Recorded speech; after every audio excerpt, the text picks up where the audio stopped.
नमस्कार, एक बार फिर से आप सभी का बहुत बहुत स्वागत है मेरे चैनल पर। आज के वीडियो का टॉपिक होने वाला है छायावाद उत्तर काल, या फिर जिसे कह देते हैं उत्तर छायावाद। इस विषय पर विस्तृत चर्चा होगी और आपके जितने भी क्वेश्चंस एग्ज़ाम्स में विगत वर्षों में पूछे गए हैं, प्रीवियस ईयर क्वेश्चन पेपर्स पर आधारित ये वीडियो है।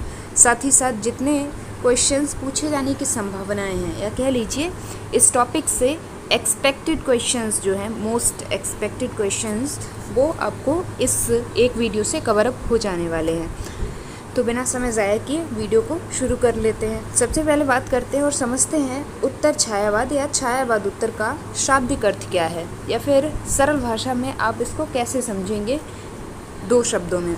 तो छायावाद उत्तर या उत्तर छायावाद, दोनों ही शब्दों का अर्थ समान है। छायावाद उत्तर ये दो शब्दों से मिलकर बना, चाहें तो आप इसे लिख सकते हैं छायावाद और उत्तर काल।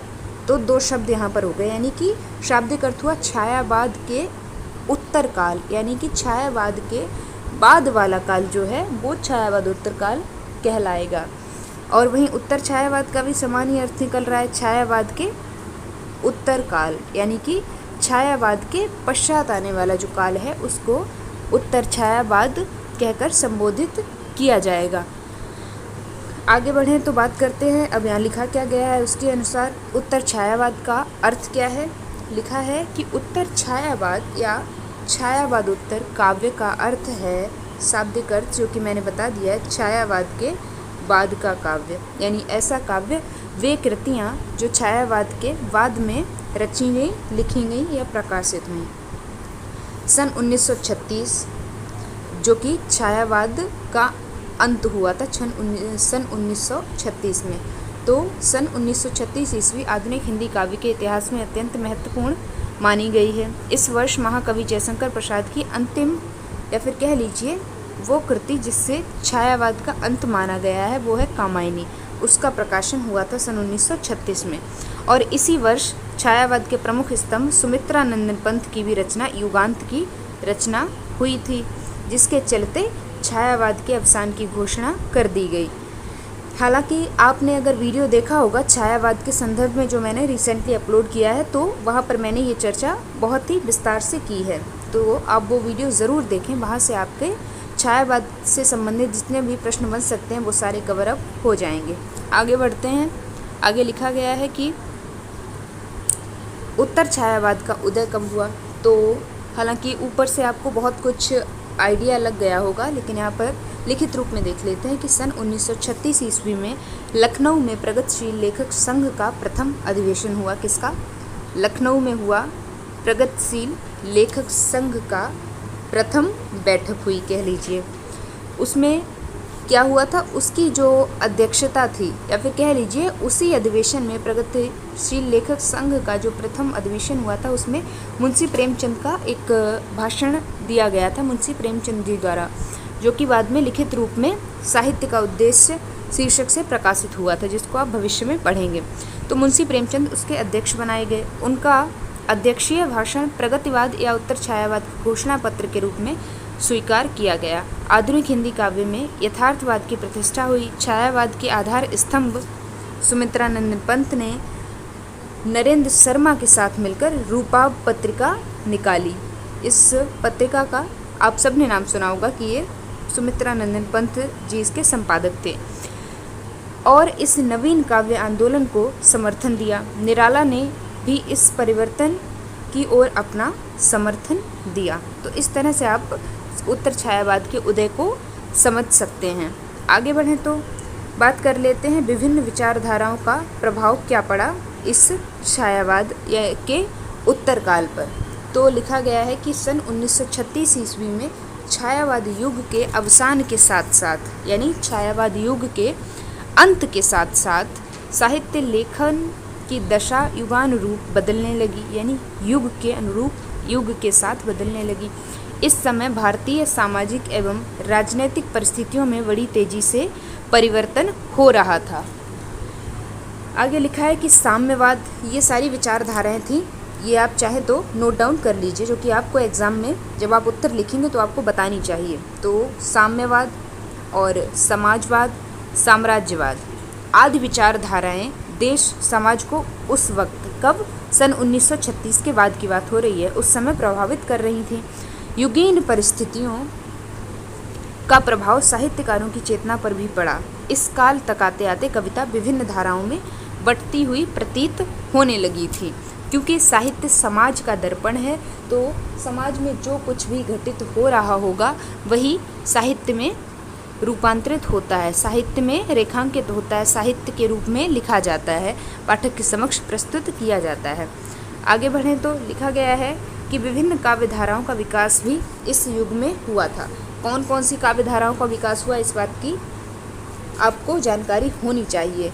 तो छायावादोत्तर काल या फिर उत्तर छायावाद में आधुनिक हिंदी काव्य के क्षेत्र में वैचारिक अवधारणाओं के चलते पर्याप्त परिवर्तन देखने को मिला, जिसकी स्पष्ट छाप तत्वयुगीन काव्य पर दिखाई देने लगी। तत्वयुगीन काव्य यानी उस वक्त 1936 के बाद जो काव्य सृजन हो रहा था उसको कह दिया गया है तत्वयुगीन काव्य।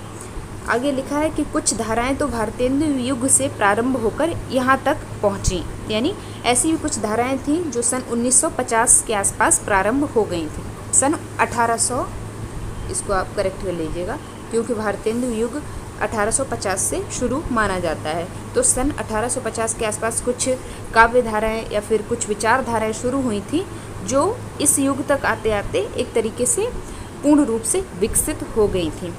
आगे लिखा है कि उनमें से प्रमुख धाराएं कौन कौन सी थी, इनको अब बिंदुगत तरीके से हम लोग देख लेते हैं। तो सबसे पहली आती है, या फिर कह लीजिए 3 धाराओं में बांटा गया है इस उत्तर छायावाद या फिर छायावादोत्तर काल को, जिसमें से पहली काव्य धारा है राष्ट्रीय सांस्कृतिक काव्य धारा, यानी जिसमें राष्ट्र और संस्कृति दोनों ही भावों को पिरोया जा रहा था। ऐसे दोनों भावों को पिरोकर जो काव्य यानी जिस प्रकार का काव्य सृजित हो रहा था उसको कहा गया राष्ट्रीय सांस्कृतिक काव्य धारा। दूसरा आता है वैयक्तिक गीति काव्य धारा, यानी जो व्यक्तिगत भावनाएं, मानव मन के अंतस की भावनाएं थी वो आएंगी दूसरी श्रेणी में, जिसका शीर्षक है या जिसका नाम है वैयक्तिक गीति काव्य धारा। तीसरा है उत्तर छायावादी काव्य धारा। अब बात करते हैं इन तीनों ही काव्य धाराओं पर एक एक कर विस्तार से। सबसे पहले बात होगी राष्ट्रीय सांस्कृतिक काव्य धारा। तो राष्ट्रीय सांस्कृतिक काव्य धारा की बात करें तो इस धारा के कवियों ने परंपरागत रूप से राष्ट्रीयता के स्थूल रूपी विदेशी शासन के अत्याचारों, उनसे उत्पन्न जन यातनाओं और जनता के मन में उठती हुई क्रोध तथा असंतोष की ललकारों का चित्रण किया। ये जो मैंने 4 पॉइंट्स अंडरलाइन किए हैं, पहला है अत्याचारों का जो कि विदेशी शासकों द्वारा किए जा रहे थे, दूसरा है उन अत्याचारों से उत्पन्न जन यातनाएँ, और तीसरा है जनता के मन में उठती हुई क्रोधाग्नि, और चौथा पॉइंट है असंतोष की ललकारों का चित्रण। तो ये 4 बिंदु हैं या फिर 4 विषयों पर यहाँ पर सृजन कार्य हो रहा था, जो कि राष्ट्रीय सांस्कृतिक काव्य धारा के अंदर पढ़ा जाएगा। आगे बढ़ें तो लिखा है कि राष्ट्रीयता का संबंध देश के स्थूल सुख दुख और आक्रोश के चित्रण से ही नहीं होता, बल्कि राष्ट्र की चेतना आत्मा की पहचान से होता है। संस्कृति ही वह चेतना है जो हमारे लिए प्रेरक बनती है। इस अवधि में प्रकाशित काव्य कृतियों में कौन सी प्रमुख हैं, ये बातें आपको पता होनी चाहिए। तो इसमें से पहली आती है कुरुक्षेत्र, दूसरी आती है जय भारत, तीसरी आती है नकुल, चौथी आती है रश्मिरथी। रश्मिरथी आपको ज़रूर पढ़नी चाहिए, आपके पास में ये पुस्तक होनी चाहिए।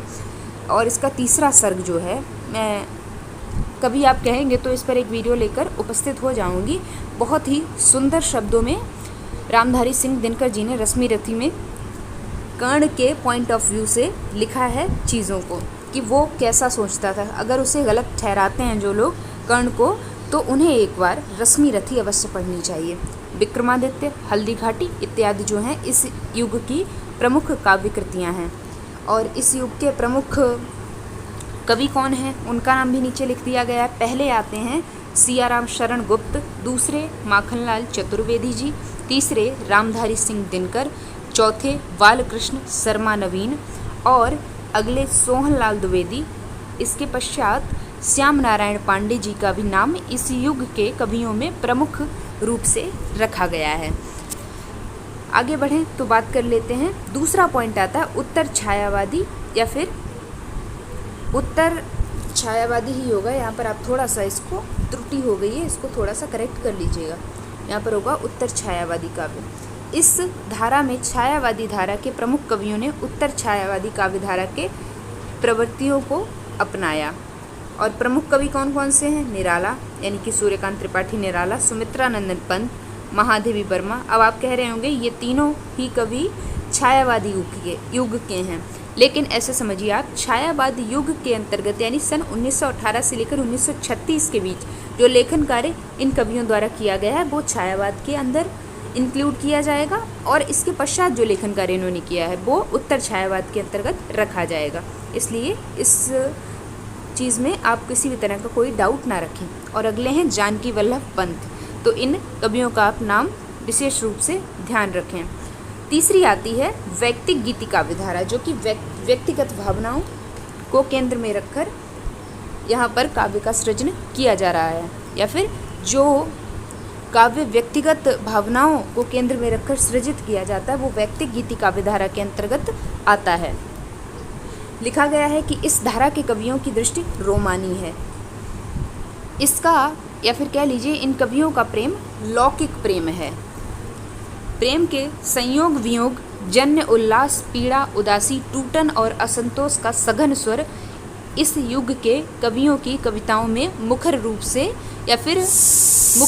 कह लीजिए मुखरित हुआ है, या फिर मुखर रूप से उद्घटित हुआ है। लिखा है आगे कि इस धारा के कवियों में कौन कौन प्रमुख है, ये बात आपको पता होनी चाहिए।